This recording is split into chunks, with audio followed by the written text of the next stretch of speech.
Գյորջյան Կասկադ 60 ամիս փուլային վճարում բազմաթիվ առավելություններ։ Մեկ հարց եմ ուզում ավելացնել, կարծում եմ մեկ հիմնական խոչընդոտ կա վերջապես խաղաղության համաձայնագիրը ստորագրելուն, դա սահմանադրության փոփոխությունն է Հայաստանում, երբ եք ակնկալում, որ դա տեղի կունենա կամ տեղի կունենա արդյոք, եւ ինչ է կարծում հայերը կաջակցեն դրան։ Շատ շնորհակալություն։ Մեր ռազմավարությունը հետևյալն է. Հայաստանը դարձնել այնպիսին, որ կարողանա մեր տարածաշրջանում ապրել առանց արտաքին օգնության եւ արտաքին աջակցության։ Այսպիսով, ես կարծում եմ, որ շատ կարևոր նրբություն է սա արտաքին կապերը միջազգային հանրության հետ կամ գործընկերների հետ ընդհատելու մասին չէ խոսքը։ Մեր նպատակն է կարողանալ քննարկել մեր տարածաշրջանային օրակարգը, մեր տարածաշրջանի երկրների հետ եւ կարողանալ ստեղծել, այսպես ասեմ, ներդաշնակության համերաշխության մթնոլորտ, որքան դա հնարավոր է, քանի որ մենք ցանկանում ենք երբևէ չենք ունենա իրավիճակ, որում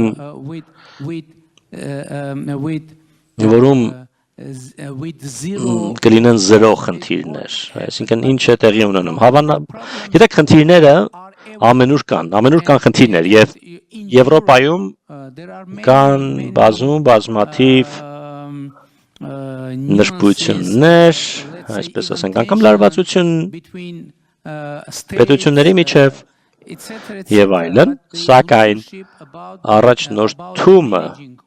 այդ բոլոր իրավիճակները կառավարելու առումով կարողանալու ստեղծել խաղաղություն եւ պահպանել խաղաղությունը եւ ահա թե ինչու հիմա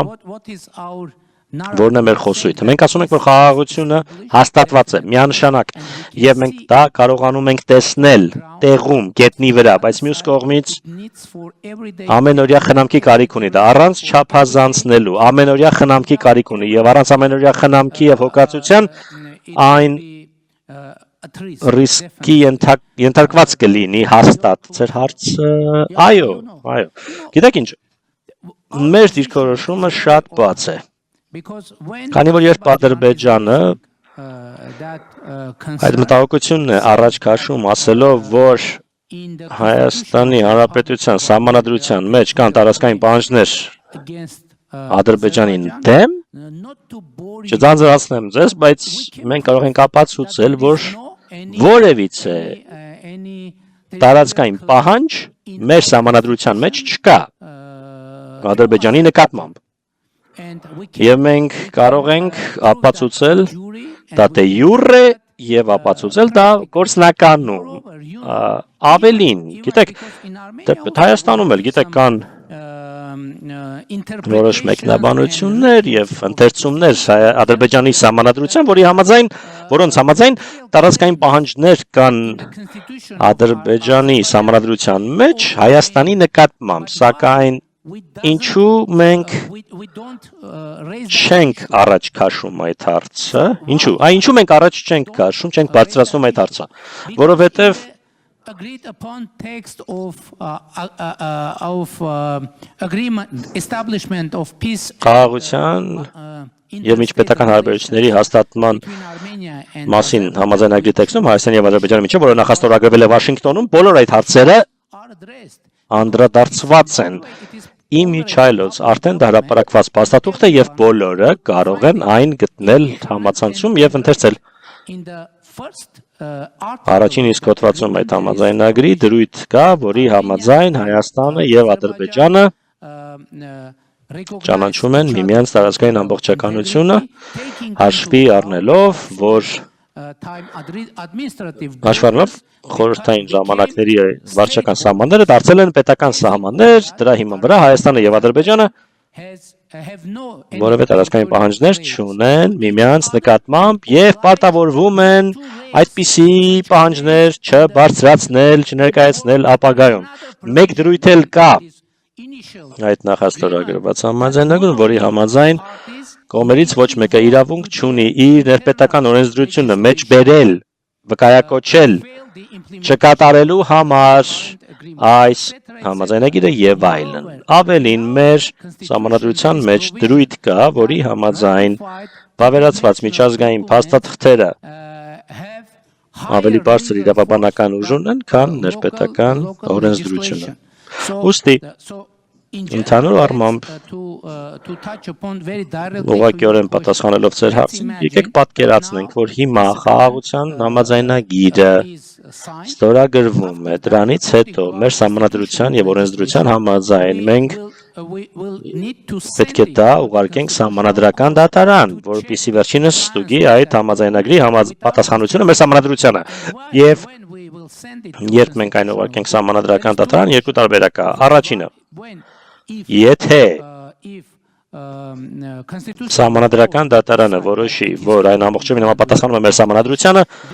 ապա խոչընդոտ չկա, որ դա վավերացվի, այդ համաձայնագիրը վավերացվի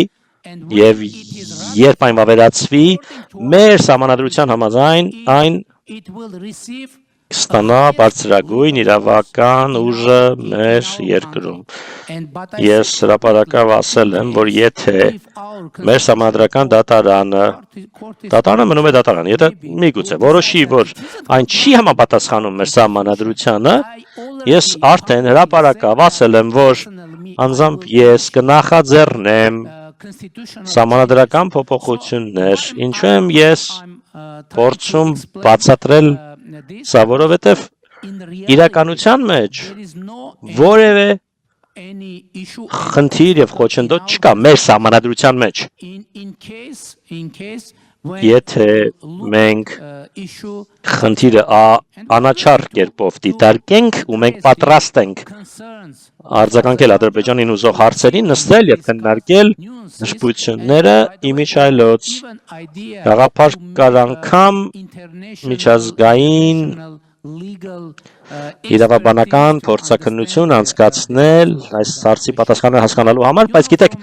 մյուս կողմից իմ պատասխանը լիարժեք չէր լինի, եթե չնշեի մի այլ նշբություն։ 2018 թվականից մենք ներսում իմիջիալոցը կապված է միայն մեր ներքին խնդիրների հետ եւ մեր ժողովրդավարության ամրապնդման հետ եւ մեր պետականության ամրապնդման հետ մենք ունենք եւ ունենք օրակարգ ընդունելու նոր սահմանադրություն եւ վերջերս մեր կուսակցության համագումարի հռչակագրում մենք հռչակեցինք, որ մեր ժողովրդից նոր մանդատ ստանալուց հետո, 2026-ի ընտրությունների արդյունքում մենք կնախաձեռնենք ամբողջովին նոր սահմանադրության ընդունումը Հայաստանի Հանրապետության համար։ Սակայն դա, գիտեք, մենք չենք քննարկում այս թեման, քանի որ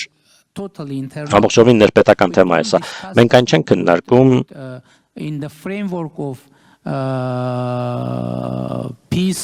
Ադրբեջանի հետ խաղաղության շրջանակում, քանի որ դա ամբողջովին մեր ներքին խնդիրն է եւ այո, ես համոզված եմ, որ մեր ժողովուրդը կքվեարկի նոր սահմանադրության օգտին, քանի որ դա վերաբերում է մեր ժողովրդավարության ամրապնդմանը, պետականության ամրապնդմանը, անկախության ամրապնդմանը եւ իհարկե այն հնարավոր է ունենա որոշ տարածաշրջանային ու միջազգային ազդեցություն եւս